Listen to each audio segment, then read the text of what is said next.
Baik, Assalamualaikum warahmatullahi wabarakatuh. Kita bertemu kembali dalam mata kuliah ekonomi publik.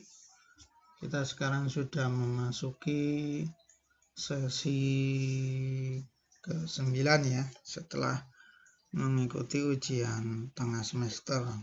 Oke, dalam kesempatan kita kali ini kita akan membahas chapter 6 yaitu konsep dari redistribusi pendapatan.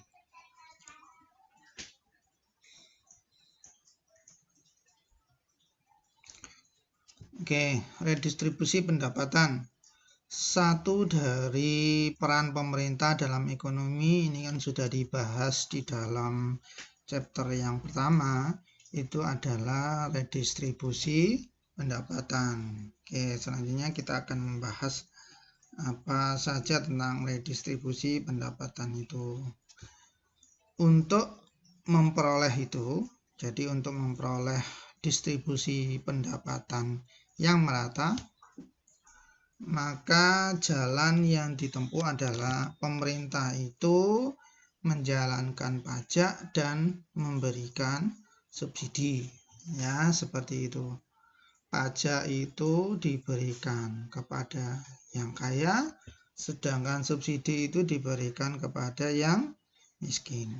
Ya, seperti itu. Sehingga apa? Ya, pendapatan itu semakin merata. Ya. Walaupun tentunya merata penuh itu tidak mungkin, secara teori pun dalam sejarah yang ada itu sangat sulit sekali, bahkan boleh dikatakan kita tidak menemukannya. Mungkin kayaknya yang ada paling ya di Brunei seperti itu, tapi di Brunei pun negara apa itu yang kaya-kaya itu ya adalah keluarga bangsawan ya, tetap cuman ya karena itu saja kalau menurut saya. Tapi yang lainnya sulit sekali. Tetap ada yang namanya pendapatan yang timpang. Tapi yang terpenting adalah sejauh mana ketimpangannya itu tidak semakin membesar ya, karena kalau semakin membesar, ingat salah satu dari problem dalam pembangunan ekonomi adalah kemiskinan terus dengan ketimpangan pendapatan. Oke, selanjutnya mengapa pemerintah itu harus melakukan distribusi pendapatan ya, seperti itu.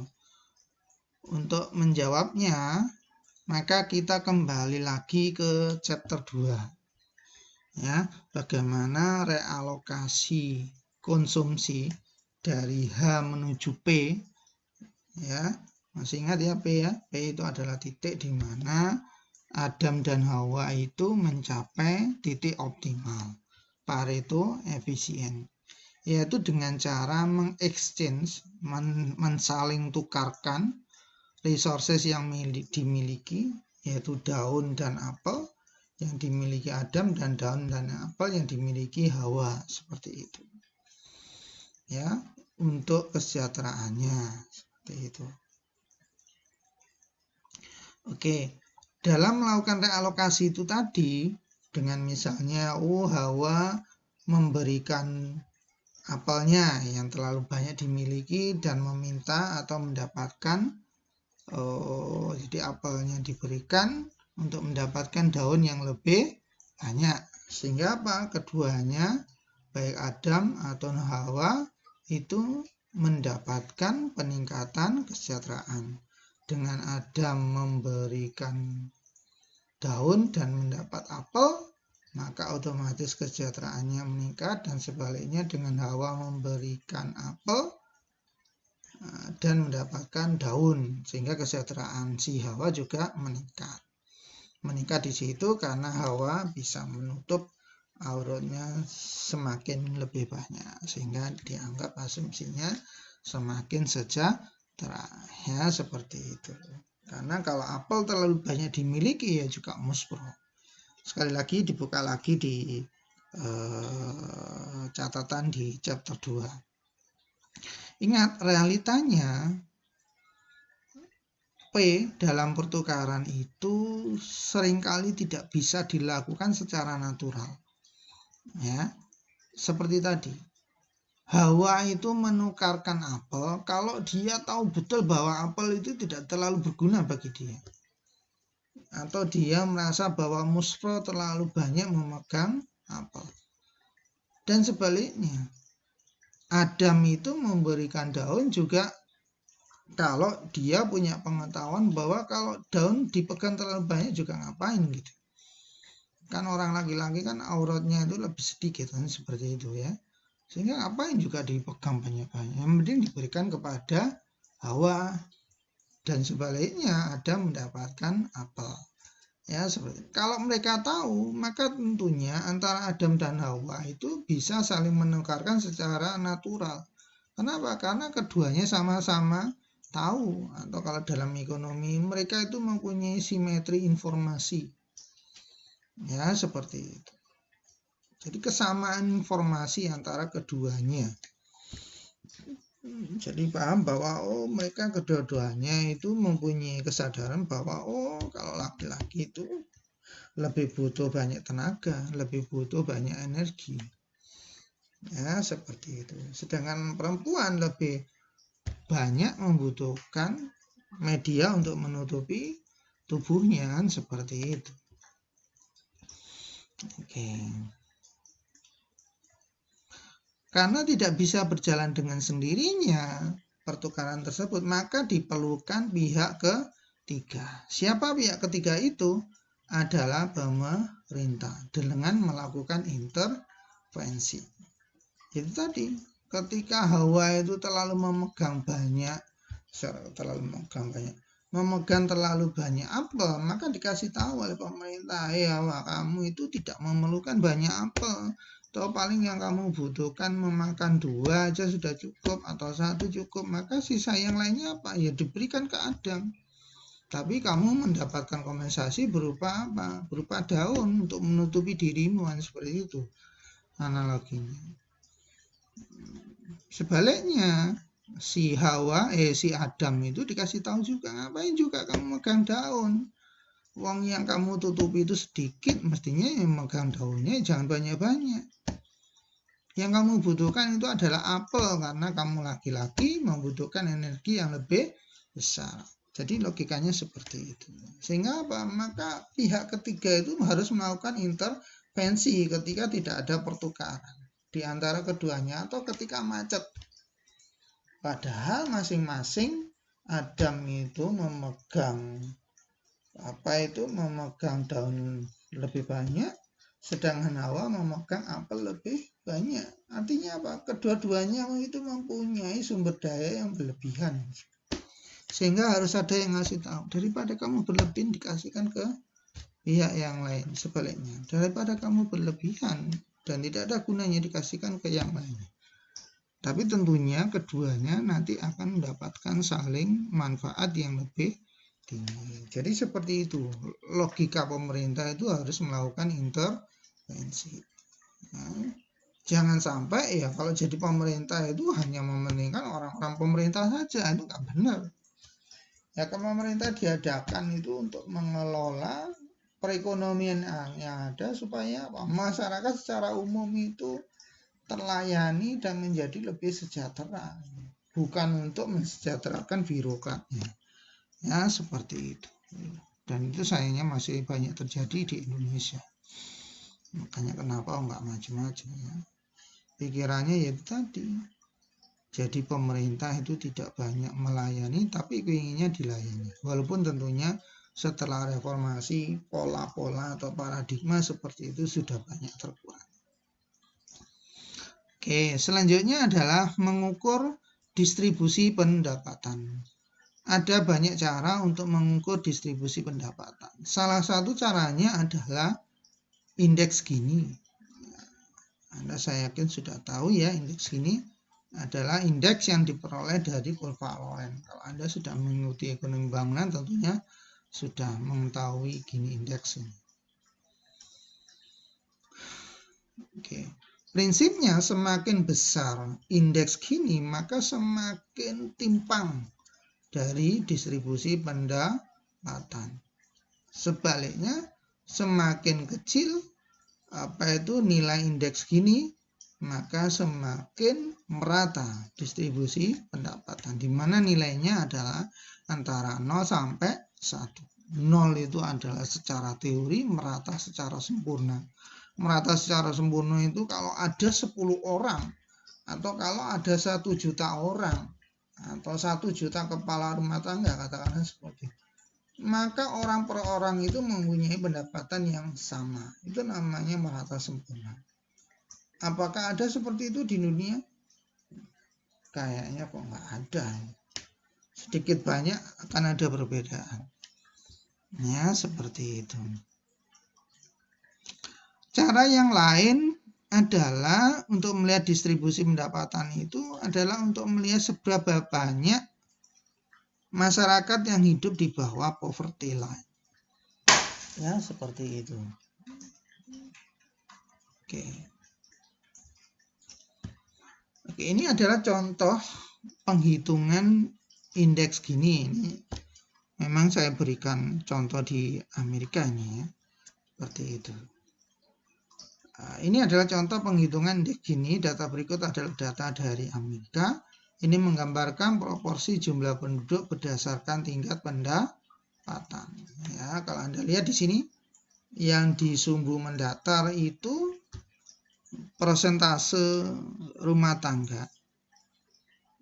Ya, seperti itu. Persentase rumah tangga yang mempunyai persentase jumlah dari orangnya yang mempunyai pendapatan yang sudah di-rankingkan sudah. Jadi indeks Gini itu caranya mengukurnya adalah dia menata dari pendapatan yang paling kecil sampai pendapatan yang paling besar, dan itu dijumlahkan.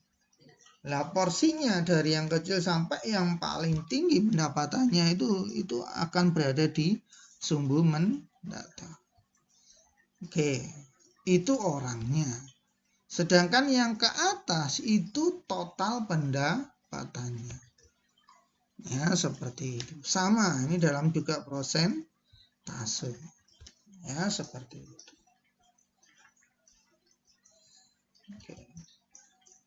Ya, prinsipnya kalau nggak merata itu, kalau misalnya sampai katakanlah 60% seperti itu, tetapi tingkat total pendapatannya itu hanya kurang dari 60%. Nah, seperti itu logika.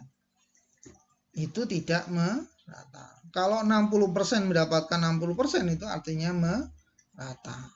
Sehingga apa? Maka di kurva diagonal ini itu adalah titik-titik di mana ketika terjadi pemerataan secara sempurna. Itu tadi, kalau 20% orang mendapatkan 20% total pendapatan, 40% mendapatkan 40, 60 mendapatkan 60, dan seterusnya. Sehingga kalau di tengah ini, maka merata sempurna. Ya, seperti itu. Itu secara teori, tapi nggak mungkin ya seperti itu. Nah, sedangkan indeks Gini itu adalah mengukur, ini sekali lagi saya hanya menggambarkan secara garis besar karena ini sebenarnya sudah diterangkan di ekonomi pembangunan ya, seperti itu. Sedangkan indeks Gini itu adalah mengukur ini, mengukur luasan dari diagonal yang tengah ini dan kurvanya, kurva Lorenz-nya ini. Luasan ini disebut daerah A.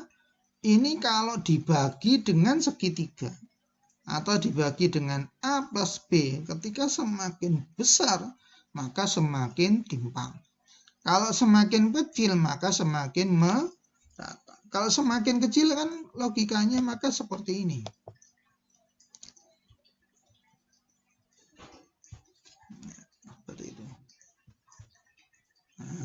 Berarti garis lorengnya seperti ini. Semakin mendekati apa?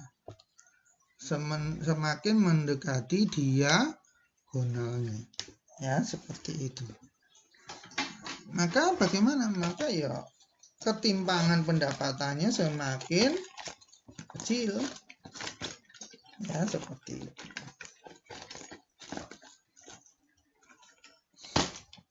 Sebentar saya cari.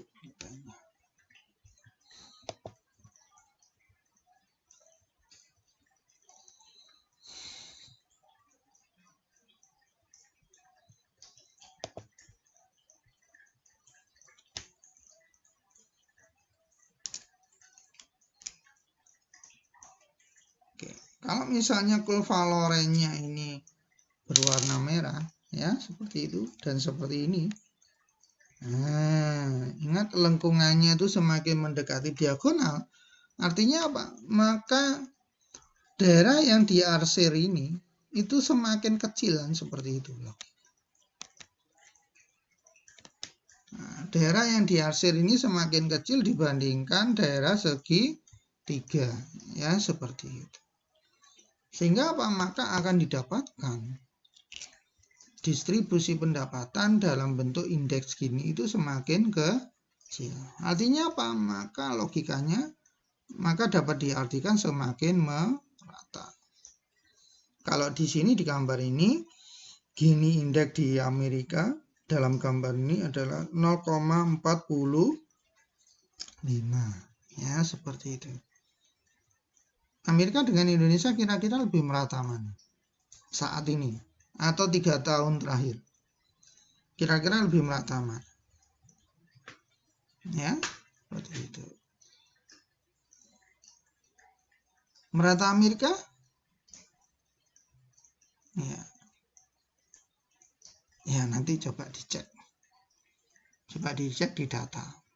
Lebih merata mana? Amerika dan Indonesia. Ya, seperti itu. Kayaknya lebih merata Indonesia karena merata miskinnya. Ya, setahu saya lebih merata di Indonesia.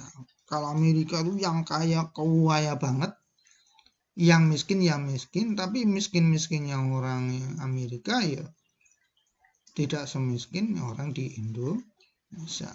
Ya seperti itu kira-kira. Tapi kalau ketika mereka kaya, maka kayanya itu serajamak-jamak ya. Kayak Anda ketahui kemarin siapa? Habib, tapi Habib itu bukan orang Amerika, tapi kan Habib itu dibesarkan oleh industri bisnis di Amerika, oleh industri di Amerika, industri sport, UFC. Kalau nggak salah bayarannya 500 miliar ya. 500 miliar, 500 juta US dollar. Ya, seperti itu. Sekali bertarung kemarin.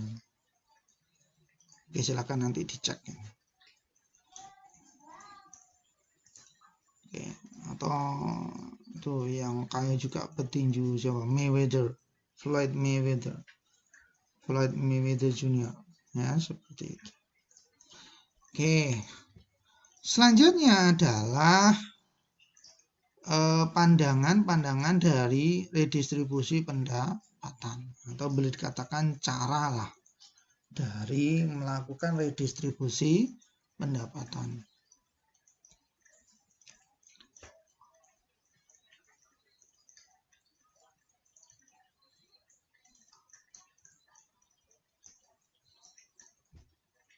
Oke, ekonomi itu bisa menggambarkan eksistensi dari ketidaksamaan pendapatan atau ketimpangan pendapatan. Ya, seperti itu. Kalau terjadi ketimpangan, maka tentunya pemerintah harus intervensi. Ya, seperti itu. Sekali lagi, karena fungsi dari pemerintah, salah satunya Dan itu yang penting itu adalah melakukan distribusi pendapatan. Ya supaya equal tadi. Oke, ada beberapa pandangan tentang redistribusi pendapatan. Ya, yang pertama adalah simple utilitarianism. Jadi utilitarianisme tapi yang sederhana. Selanjutnya adalah Maximin criterion, and then Pareto efficient redistribusi. Selanjutnya adalah non-individualistic views. Oke, apa itu masing-masing? Kita terangkan di sini. Simple utilitarianism. Ya. Pandangan ini memegang prinsip bahwa yang namanya kesejahteraan sosial itu adalah fungsi utility dari orang-orang yang ada di dalamnya, yang ada di dalam komunitasnya itu. Oke, jadi kalau Anda misalnya di dalam satu kelas seperti itu, Anda itu misalnya warga negara kelas A atau warga negara kelas B misalnya. Kelas itu bukan level, maksudnya di kelas A dan di kelas B. Seperti itu misalnya. Maka social welfare-nya itu atau kesejahteraan sosialnya itu tergantung dari utility yang diperoleh individu yang ada di dalam. Sehingga bisa dibuat di dalam persamaan ini social welfare itu tadi adalah fungsi dari utility 1, 2, 3, seterusnya sampai N. Kalau N-nya itu 40 orang dalam satu kelas ya 40. Kalau misalnya Indonesia sampai 267 juta misalnya ya sampai 267 juta. Ya, seperti itu. Artinya apa? Bahwa peningkatan kesejahteraan itu fungsinya tergantung dari kesejahteraan individu-individu yang ada di dalamnya. Ingat, individu-individu yang ada di dalamnya. Jadi tidak hanya 1-2 individu, tapi banyak individu yang ada di dalamnya. Makanya kenapa ada pembangunan itu GDP-nya besar, tapi social welfare-nya nggak semakin besar. Kenapa? Karena GDP-nya yang besar tadi hanya dimiliki oleh segelintir orang. Bisa dipahami ya? Seperti itu. Sehingga negara makmur itu belum tentu rakyatnya makmur secara merata. Seperti itu. Ya makmur itu secara rata-rata karena apa? Karena ada beberapa orang atau sebagian kecil orang yang mempunyai pendapatan yang besar. Sehingga kalau misalnya kaitannya dengan distribusi pendapatan ini, peningkatan sosial welfare itu tidak dihitung dari misalnya U1 itu meningkat pesat, tapi yang lainnya tetap apalagi merosot, maka ya nggak meningkat logikanya. Ya, karena hanya satu orang saja yang mengalami peningkatan. Apalagi nanti di asumsi simple utilitarianism itu memegang asumsi bahwa total pendapatan adalah tetap. Oke, kita bicarakan lebih lanjut. Oke, jadi substansinya adalah meningkatnya utility yang dimiliki oleh orang-orang itu. Jadi social welfare tadi itu meningkat ketika orang-orang itu mempunyai utility yang meningkat pula. Ya, seperti itu. Di mana filosof yang mengajukan ini disebut utilitarian. Karena yang mendasarkan pada utility-nya itu. Oke, selanjutnya adalah fungsi yang sederhana adalah seperti ini. W sama dengan U1 plus U2 plus U3 plus U4 dan seterusnya sampai UN. Kalau Indonesia Itu tadi penduduknya 267 juta misalnya, ya maka sampai 267 juta misalnya. Ya, seperti itu. Akan tetapi fungsi ini mengikuti asumsi. Beberapa asumsi. Yang pertama, bahwa orang-orang itu mempunyai utility fungsi yang sama, di mana bergantung kepada pendapatan. Jadi utility tadi itu fungsi dari pendapatan. Artinya apa? Ya, sederhananya kalau pendapatannya naik, maka utility-nya naik. Pendapatannya turun, utility-nya turun. Ya, seperti itu. Selanjutnya, bahwa ini masih memegang diminishing marginal utility dari pendapatan, karena utility-nya adalah fungsi pendapatan. Anda masih ingat ya, diminishing marginal utility, kalau kita mengkonsumsi maka tentunya dari jumlah yang dikonsumsi. Tapi kalau ini marginal utility dari pendapatan yang dimiliki. Maksudnya bagaimana? Sederhananya begini.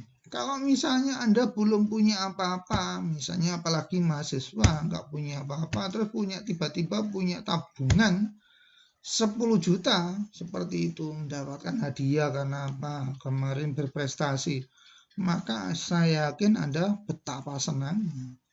Kalau memang Anda belum punya apa-apa. Tapi begitu mendapatkan 10 juta lagi, maka 10 juta yang kedua ini, marginal utility-nya itu tidak sebesar 10 juta yang sebelumnya. Kenapa? Ya karena merasa, sudah pernah kok dapat 10 juta. Ya, seperti itu. Walaupun ya tetap tambah berbahagia, seperti itu. Tapi tambahannya itu tidak sebesar atau excitednya itu. Tidak sebesar ketika pertama kali. Bisa dipahami ya. Bahkan karena mengalami diminishing secara terus-menerus, maka bisa jadi ada orang yang gila gara-gara terlalu banyak pendapatan. Ya, apalagi kalau orangnya nggak siap. Seperti itu. Mungkin saya cerita sedikit walaupun ini ada intermezzo. Di tempat saya zaman dulu ketika saya masih kecil, tapi nggak tahu sekarang apakah masih kehidupan tembakau, apakah masih seperti itu. Tembakau itu, kebetulan saya dari petani juga, petani tembakau, bahasanya. Petani tembakau itu boleh dikatakan berjudi, seperti itu. Maksudnya kayak orang berjudi. Jadi ketika panenannya bagus, ternyata harganya juga bagus, maka akan mendadak kaya. Seperti itu.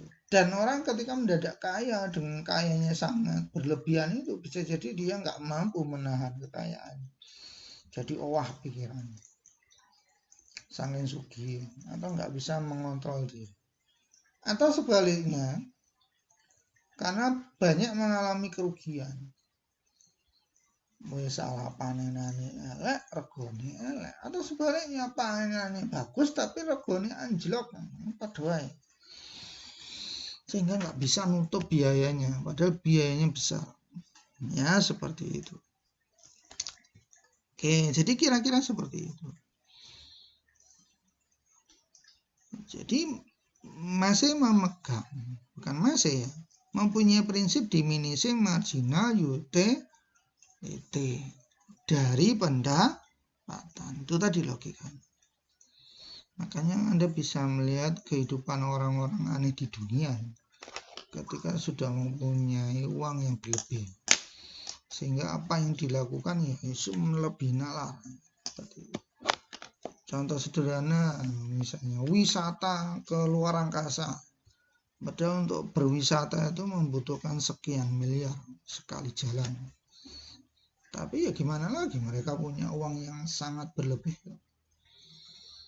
Nah, seperti itu.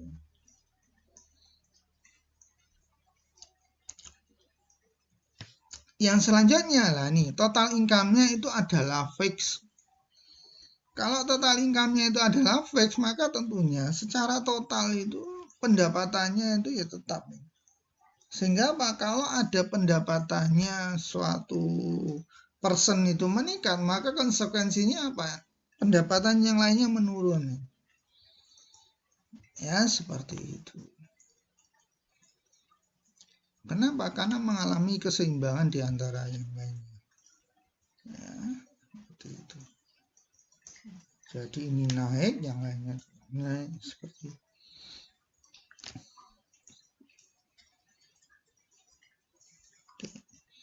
Ya, kecuali kalau ada resources yang dari luar sehingga apa? Sama-sama semakin sejahtera. Ya, seperti itu. Oke. Jadi seperti itu ya, simple utilitarianism. Maka konsekuensinya seperti itu.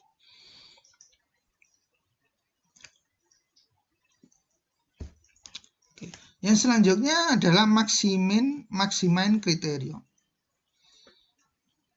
Maximize criterion. Dari namanya aja, kalau Anda belajar matematika atau apa itu kan sudah pernah dapat maximize.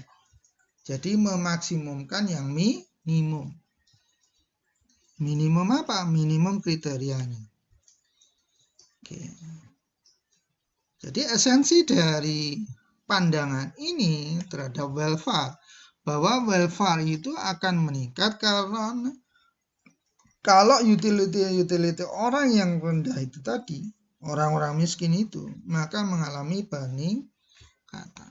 Jadi kalau orang-orang miskin itu mengalami peningkatan karena ini maksimal kriteria, maka social welfare-nya itu meningkat. Karena konsennya itu orang-orang bawah. Nah ini jeleknya maksimal kriteria. Sehingga yang diperhatikan ya orang-orang bawah. Ya. Karena memang caranya adalah berorientasi untuk memaksimumkan yang minimum. Yang minimum siapa? Yang orang yang pendapatannya rendah atau orang miskin. Sehingga disebut maksimal. Ya, implikasinya adalah apa? Ya, jadi memaksimumkan yang minimum tadi akan berakibat apa? Akan berakibat mengurangi pendapatan yang maksimum. Jadi meningkatkan orang-orang miskin tadi dengan cara mengurangi pendapatan orang kaya. Contohnya bagaimana? Orang kaya dipajaki. Hasil pajak diberikan orang miskin. Tapi orang kayanya enggak diperdulikan. Ya karena konsennya memang pada orang miskin saja. Sehingga apa? Maka terjadi keretakan sosial di sini. Sehingga enggak ada ikatan antara yang kaya dan yang miskin. Contoh sederhana, Anda punya pabrik, pabriknya Anda dipajaki, pajak badan, pajak pendapatan, seperti itu. Hanya si pabrik apa? Wah, saya aja produksi untung lah, kok dipajaki semakin besar, ya sudah, saya PHK saja pekerja saya. Akibatnya apa? Orang miskin tadi disubsidi dari pajak yang dipotongkan terhadap orang-orang kaya. Namun akibatnya orang miskin tadi setelah menerima subsidi akhirnya dipecat oleh perusahaan. Karena perusahaan sudah nggak mampu lagi. Akibatnya apa? Maka benefit yang diperoleh dari pemerintah itu nggak nyucuk daripada loss-nya pendapatannya itu. Bisa dipahami ya, sehingga apa? Tidak ada kerekatan sosial di situ. Secara gampang itu kayaknya yang kaya itu nggak ikhlas gitu loh.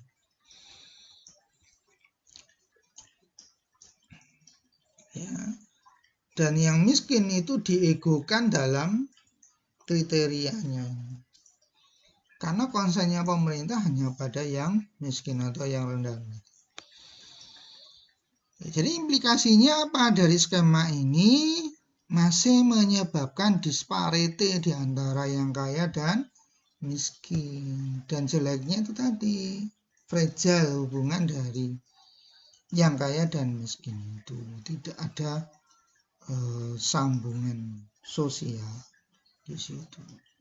Ya wes, karena saya dipajaki dan saya pun juga nggak ada yang bisa saya pertahankan, ya wes, saya pecati saja pegawainya saya. Gimana lagi? Seperti itu. Jadi seperti itu ya. Jadi yang 1, 2 itu kalau Anda lihat teliti lagi, bahwa caranya adalah kepingin memakmurkan satu pihak, tapi dengan cara mengurangi pihak yang lain. Seperti itu. Atau meningkatkan welfare satu pihak dengan cara mengurangi atau menurunkan welfare yang lain. Ya, seperti itu. Oke, selanjutnya adalah Pareto efisien redistribusi. Ya. Pandangan ini adalah mempertimbangkan dengan cara yang terbaik dengan mekanisme Pareto efisien.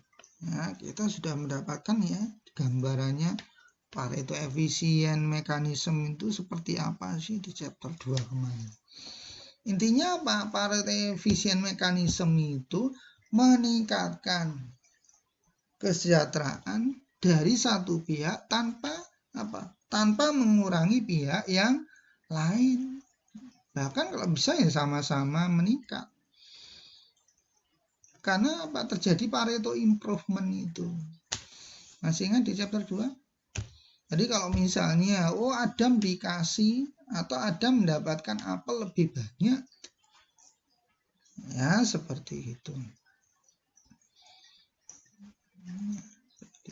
Maka Adam mendapatkan utility yang semakin meningkat tanpa harus menurunkan utility-nya Hawa, karena Hawa juga mendapatkan kompensasi daun walaupun daunnya tidak sebanyak apel yang diberikan, seperti itu. Tapi sebaliknya, ketika terjadi Pareto improvement untuk Adam dan sekarang dibalik Pareto improvement untuk Hawa mendapatkan daun lebih banyak, itu juga tanpa mengurangi utility-nya dari Adam. Ya, seperti itu. Sehingga dua-duanya semakin diuntungkan dari mekanisme tadi. Sehingga mendapatkan posisi Pareto. Oke, jadi prinsipnya itu tadi, bahwa skema ini melakukan redistribusi pendapatan dengan cara meningkatkan utility dari satu pihak tanpa menurunkan utility pihak tertentu atau pihak yang lainnya. Ya, seperti itu. Makanya pola ini tentunya karena tidak bisa mengandalkan pada proses yang natural, maka diperlukan pihak ketiga untuk melakukan intervensi. Siapa? Ya adalah pemerintah. Ya, tapi sekali lagi pemerintah di sini tidak boleh berpihak. Jadi pemerintah ya berpihak pada setiap orang. Jadi jangan sampai Anda kalau jadi pemerintah hanya berpihak pada satu pihak. Kenapa? Ya karena nanti saya dapat fee. Bisa kayak gitu. Harus mementingkan juga pihak yang lain. Akibatnya apa? Ketika mendapatkan fee, ya sudah AMDAL begitu mudah dikeluarkan. Terus akhirnya dapat izin, ya seperti itu. Dapat izin melakukan usaha. Akibatnya apa? Misalnya penduduk sekitar menjadi korban karena eksternalitasnya tinggi. Ya, pencemaran dan lain-lain seperti itu. Itu yang tidak dipikirkan. Oke, caranya adalah bagaimana distribusi pendapatan tadi dengan cara dilakukan memajaki yang kaya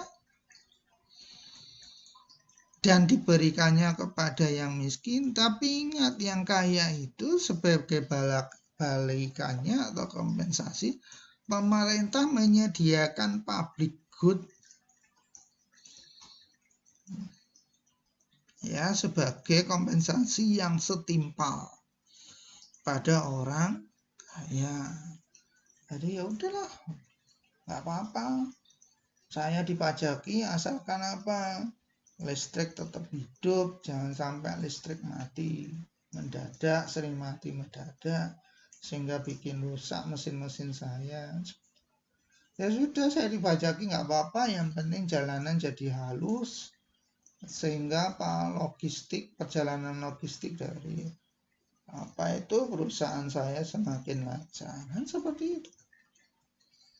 Sehingga ada keikhlasan di situ, ada keikhlasan dari si kaya, sehingga ada keratan sosial antara kaya dan miskin.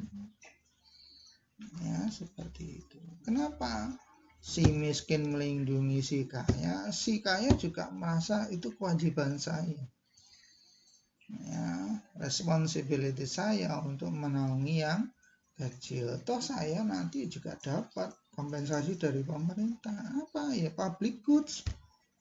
Saya dijamin keamanan, infrastrukturnya menjadi lebih baik dan seterusnya.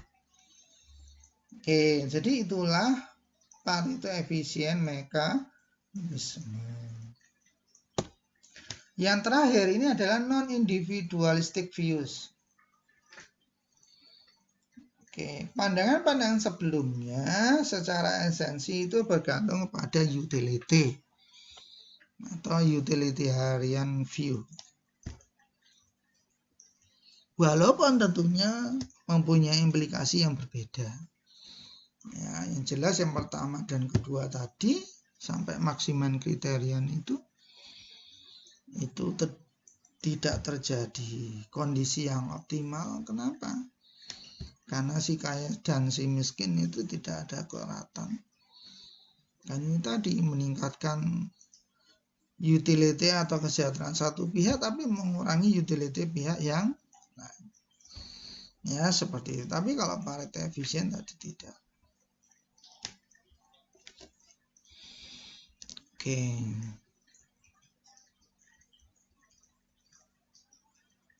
Bahkan pandangan yang ekstrim di dalam non-individualistic views ini bahwa pendapatan yang kaya itu maksimal 4 kali dari pendapatan yang miskin. Ya seperti itu. Atau misalnya kalau dalam satu perusahaan itu sederhana, direktur yang paling tinggi itu mempunyai pendapatan hanya 4 kali dari yang paling rendah.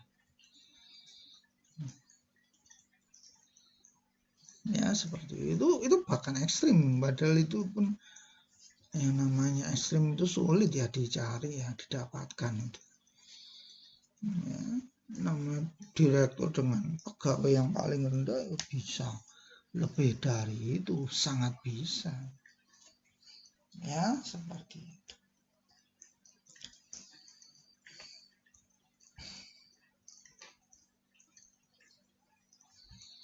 Oke. Bahkan yang lebih ekstrim lagi, kalau pendapatannya itu antar individunya itu sama persis.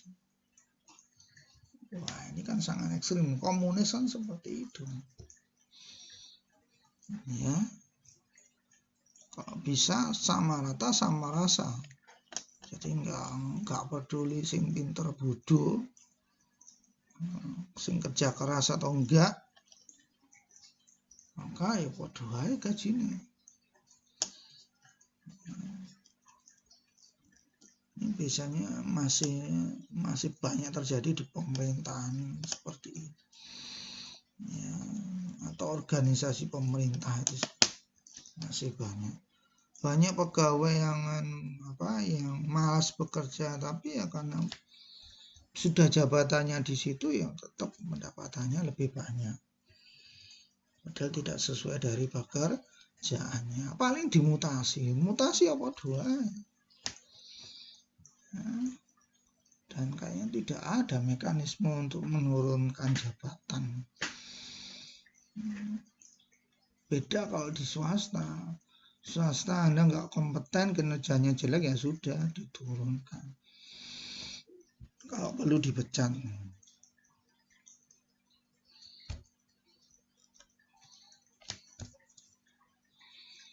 Oke.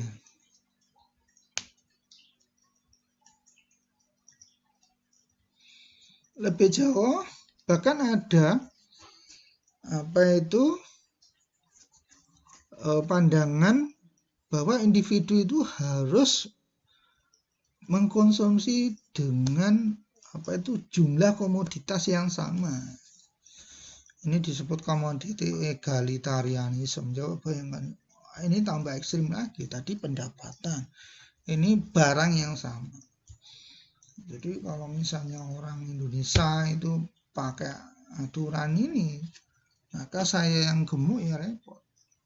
Saya yang gemuk dapat kain 1,5 meter misalnya.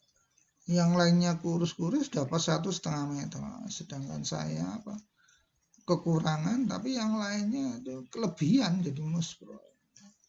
Jadi nggak peduli apakah gemuk atau kurus, maka diberikan kain yang sama. Ya seperti ini. Yang pola-polanya mendekati seperti ini ya dijalankan komunis itu. Komunis zaman dulu sebelum Deng Xiaoping itu memerintah, ya rakyat ya bekerja untuk negara. Rakyat bekerja, misalnya petani ya bekerja menggarap lahannya, lahan negara. Seperti itu. Ya semuanya dari negara. Oke. Gampangnya kan komunis seperti itu. Kamu harus tunduk pada saya, tapi kamu saya cukupi. Sama rata. Seperti itu. Nggak peduli bodoh, pintar, podo aja. Nah itu yang bahaya kalau di pemerintahan atau di organisasi ada pintar bodoh, podo aja. Rajin ora ya podo aja.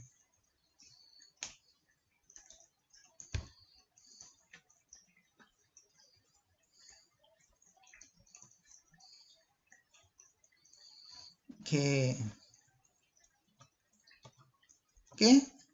Jadi seperti itu ya kira-kira pandangan dari redistribusi pendapatan, sehingga Anda bisa membandingkan antara pandangan satu dengan pandangan yang lainnya. Baik, dari saya cukup itu. Mudah-mudahan Anda mendapatkan pencerahan dari perkuliahan tadi. Assalamualaikum warahmatullahi wabarakatuh. Sekali lagi, ketika ada pertanyaan silakan untuk menggunakan media yang ada. Oke, assalamualaikum warahmatullahi wabarakatuh.